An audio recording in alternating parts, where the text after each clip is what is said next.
Hello friends, कैसे हो? I hope कि सब लोग अच्छे होंगे, बढ़िया होंगे। તો આજે હું બનાવું છું ખારી સિંગ। તો તમને એમ લાગતું હશે કે હિન્દીમાં કેમ બોલવાની, પણ ક્યારેક ક્યારેક ઈચ્છા થઈ જાય તો હિન્દીમાં પણ બોલવાની મજા આવે। તો ખારી સિંગ બનાવવા મેં અહીંયા તપેલીમાં લઈ લીધું પાણી। પાણીની અંદર મેં નાખી દીધું મીઠું। મીઠું મેં અહીંયા 5 ચમચી મીઠું નાખ્યું છે અને મીઠું નાખ્યા બાદ પાણીને ફૂલ ગરમ થવા દેવાનું છે। પછી આગળની પ્રોસેસ કરીશું। તો સાથે સાથે મેં અહીંયા સિંગ પણ લઈ લીધી છે। તો મારા મમ્મી છે ને બોટલમાં સિંગના દાણા ભરીને રાખે છે। જ્યારે પણ માંડવી આવે એટલે માંડવીને ફોલીને તરત જ સિંગ દાણા છે એ આ બોટલની અંદર ભરી દઈએ છે। તો એમાંથી કાઢવા બહુ મુશ્કેલ હતા, તો ફાઇનલી નીકળી ગયા છે। અને એમાંથી એક દવા પણ બહાર નીકળી હતી જે મેં કાઢી નાખી હતી। એમાં એક ગોળી દવા નાખે છે સારી રહે એના માટે। તો મેં અહીંયા 2 છાલિયામાં સિંગ લઈ લીધી હતી। તો તમે કઈ રીતે સ્ટોર કરો છો સિંગ એ મને કમેન્ટ કરીને કહેજો। તો ઓછામાં ઓછી મેં અહીંયા 2 છાલિયા સિંગ લીધી છે અને સિંગ છે એ આપણે પાણી ગરમ થઈ જાય એટલે આપણે એની અંદર એડ કરી દઈશું, પણ હજી પાણી ગરમ થયું નથી। તો સાથે સાથે એવો વિચાર આવ્યો કે સાઈડમાં મીઠું પણ ગરમ કરવા માટે મૂકી દઈએ। તો મીઠું પણ આપણું જ ગરમ થાય, સાથે સાથે પાણી પણ ગરમ થઈ ગયું છે। તો પછી એની અંદર આપણે શું એડ કરી દઈશું? સિંગદાણા। સિંગદાણા એડ થઈ ગયા છે અને એને આપણે 1-2 ઉફાણ આવવા દેવાના છે। અને મીઠું થોડુંક મેં ગાંગડા થઈ ગયા હતા તો એને ભાંગી નાખ્યું છે, ભાંગી। સાથે સાથે જો બાજુમાં છે ને મેં પાણીમાં સિંગ એડ કરી છે ને, તો એમાં સરસ મજાનો ઉફાણ આવી ગયો, જો તમને દેખાશે।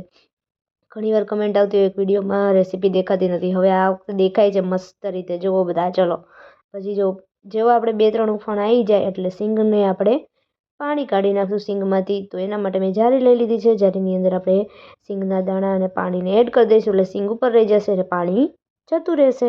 તો બસ તરત જ પાણી નીકળી જાય એટલે તરત જ આપણે સિંગના દાણા ફરી પાછા એની એ જ તપેલીની અંદર એડ કરી દઈશું। તો મેં પણ અહીંયા એ જ રીતે કર્યું છે। તો સિંગને લઈને પાણી એમાંથી નિતારીને બધું ફરી પાછી એ જ તપેલીની અંદર આપણે એડ કરી દઈશું। એડ કરીને એની અંદર આપણે નાખવાનું છે મીઠું। તો ફરી પાછું મીઠું નાખવાનું, મીઠું તો ભરપૂર નાખવું પડશે તો જ તમારી ખારી સિંગ સરસ એવી બનશે। તો હું લઈ આવી મીઠું, અને મીઠું મેં અહીંયા લગભગ 3 થી 4 ચમચી મીઠું અહીંયા નાખ્યું હતું। કેમ કે હજી અત્યારે મને બિલકુલ યાદ નથી મેં કેટલું નાખ્યું, પણ દેખાશે 1, 2, 3, હા બસ 3 ચમચી જ નાખ્યું હતું। તો 4 ચમચી પણ નાખી શકો, કેમ કે થોડીક ખારી સિંગ મોળી બની હતી। તો તમે લોકો 4 ચમચી નાખીને આ રીતે હલાવીને થોડી વાર માટે આપણે રેસ્ટ કરવા માટે મૂકી દઈશું। તો જ્યાં સુધી મીઠું ચડી જશે તો આપણે ઢાંકીને થોડી વાર માટે 10 મિનિટ માટે મૂકી દઈશું। જે બંધ કરી દીધું તો ફરી પાછો ગેસ ચાલુ કરીને મીઠું ગરમ થવા માટે મૂકી દીધું છે। અને મીઠું જેવું ગરમ થઈ જાય એટલે એની અંદર આપણે આમાંથી અડધી સિંગ, એટલે 2 છાલિયા સિંગ લીધી હતી એમાંથી આપણે 1 છાલિયું સિંગ છે એની અંદર આપણે એડ કરી દઈશું। તો આપણે ખાસ એક વસ્તુ ધ્યાન રાખવાનું, શું તો જ્યારે પણ તમે સિંગ મીઠાની અંદર શેકવા માટે નાખો તો હલાવવાનું બંધ કરવાનું નહીં, બરાબર હલાવતું જ રહેવાનું। ભલે તમને હાથ દુખવા માંડશે, ખંભો દુખવા માંડશે, પણ હલાવવાનું ભૂલવાનું નહીં। જો એ ભૂલી જશો ને તો લાલ થઈ જશે। એક સિંગ બહાર લઈને તમારે ચેક કરવાની, જો ફોતરું તમારે ઉખડી જતી હોય ઉપરથી તો તમારે એ સિંગને લઈ લેવાની। પહેલાં તમને નરમ લાગશે, કેમ કે ગરમ હોય તો નરમ લાગે, જેમ ઠંડી પડશે એમ સિંગ કેવી થશે? કડક થતી જશે। પછી તમારે એ સતત ને સતત હલાવતું રહેવું બહુ જ જરૂરી છે। જો નહીં હલાવો તો એકદમ લાલ થઈ જશે અને પછી એ તમારે ફોતરું જ્યારે ઉખેડશો ને સિંગમાંથી તો પણ તમારે લાલ લાગશે, કડસી લાગશે। તો બહુ જરૂરી છે કે એને સતત ને સતત તમારે હલાવતું રહેવું।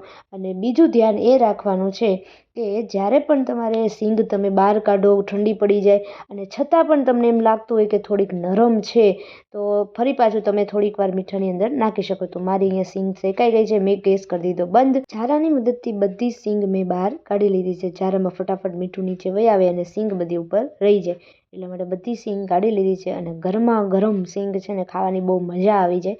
તો ઘણી વખત આપણે આજુબાજુમાં સિંગ વેચવાવાળા નીકળે એની પાસેથી આપણે ગરમ ગરમ સિંગ ખાતા હોઈએ છીએ, તો આ સિંગ પણ ગરમ ગરમ ખાવાની બહુ મજા આવે છે।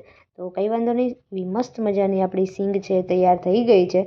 તમે બધા જોઈ શકો છો તમારી સિંગ થઈ ગઈ છે તૈયાર। અને આ સિંગ જે છે ગરમ ગરમ જ ખાવાની બહુ મજા આવે છે। તો એકવાર ટ્રાય કરો તમે, બહાર જેવી બને એવી જ સિંગ ઘરે બને છે અને જલ્દી બની જાય, ફટાફટ બની જાય। જો બસ એક વખત ટ્રાય કરો અને પછી મને કમેન્ટ કરો કે કેવી બની। જો વિડીયો ગમ્યો હોય તો લાઇક કરો, શેર કરો, સબસ્ક્રાઈબ કરો। મળીએ ત્યારે નેક્સ્ટ વિડીયોમાં, ત્યાં સુધી બાય બાય, ટેક કેર।